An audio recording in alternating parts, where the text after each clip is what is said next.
first speaker today is Dilin Gokhale.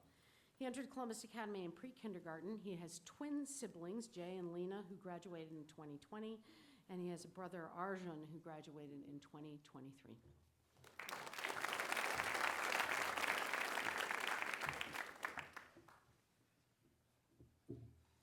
I sat down on the cold red chair, ready to take my advanced chem final.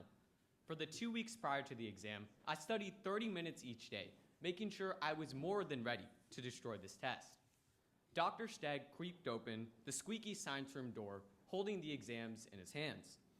He then walked from seat to seat, placing his exam in front of each student.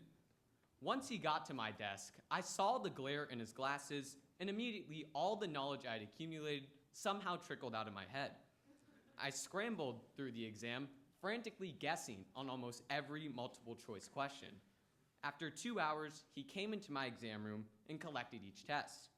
He took my exam, looked at it quickly, and smiled sympathetically, as if he knew I had just bombed it. All I could do for the rest of the day was contemplate how my hard work had seemingly gone to waste. My mind swiftly went to a memory of my parents telling me a week before the exams to study properly so I could do well. My response to this worry was the chem exam is going to be free. A week later, I told them what happened during the exam, and to say the least, they were disappointed. Parents always want what's best for their children. For a lot of us, this means parents can be very tough on us, often demanding academic success. The tactic that parents use for academics is not unique to school, but rather it is sprinkled in every aspect of every person's life. Pressure. Pressure is a fundamental building block for success, but it can also create failure.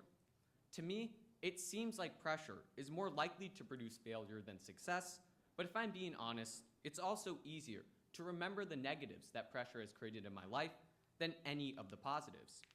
I've seen pressure appear everywhere, but it's most prevalent in academics, as I already mentioned, sports, and my social life. Golf is a sport that often applies the most intense pressure that an athlete can experience. A golfer's round can completely derail because of the pressure they experience on a single shot, and this is exactly what happened to me.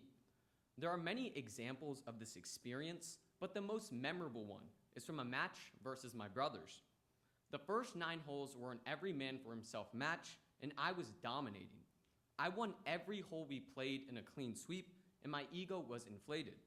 My arrogance led me to insult my brothers in every way I can think of.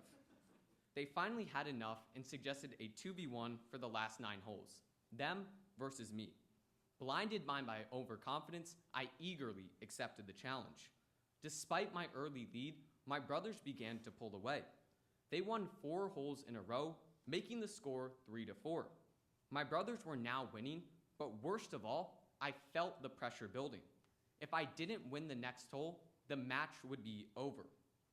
We all hit our tee shots down the middle of a short par 4. Before I got to my ball, my brothers had already hit their second shot close, giving them a guaranteed birdie. I knew that if I didn't put one close, I would likely lose. The whole day I had felt calm and collected, but now the pressure was getting to me. My hands started to shake, my shoulders tensed up, and my mind told me that this would not be a good shot. Regardless, I hit my ball. The ball pierced through the air, about 6 feet above the ground, veered right off the path of the target, and hit my brother directly in the chest. While it may seem like pressure got the best of me in this situation, it actually ended up helping me. It made me realize that I didn't play golf because I was good at it. I played the sport because it was fun and relaxing. That match gave me a new approach that I now take into every round of golf, which is simply to enjoy myself. Beyond sports, the most memorable area I've seen pressure appear is in my social life, and specifically with my siblings. Being the youngest of 3 siblings, everything I did in the first 6 years of my life revolved around getting my siblings to like me. Of course, the easiest way to get someone to like you is to make them laugh. That's exactly what my 4-year-old self tried to do. We were all eating snacks around the dinner table like usual, but then I started to conjure up an idea that would surely make my siblings laugh. I grabbed the largest blueberry from the bowl in front of me and stuck it as far up my nose as I possibly could. My siblings, instead of laughing, screamed in horror, alerting my mom. I didn't understand their anguish until I tried to remove the blueberry and only stuck it further up my nose. The pressure to get my siblings to like me almost sent me to the hospital. In the moment, it felt like pressure from acceptance from my siblings resulted in an impulsive, poor decision that would only harm my relationship with them. However, even as I look back on what is an unfortunate situation, I only feel happiness. This is one of the many stories that I often reminisce about with my siblings. And ultimately, I did accomplish my goal, because whenever this story is brought up, my brothers and sister always laugh. Experiences like this show me how pressure, while it can create momentary embarrassment and failure, permanently develops growth and success. Pressure caused me to bomb the ACHEM final, hit my brother with a golf ball, and stick a blueberry up my nose.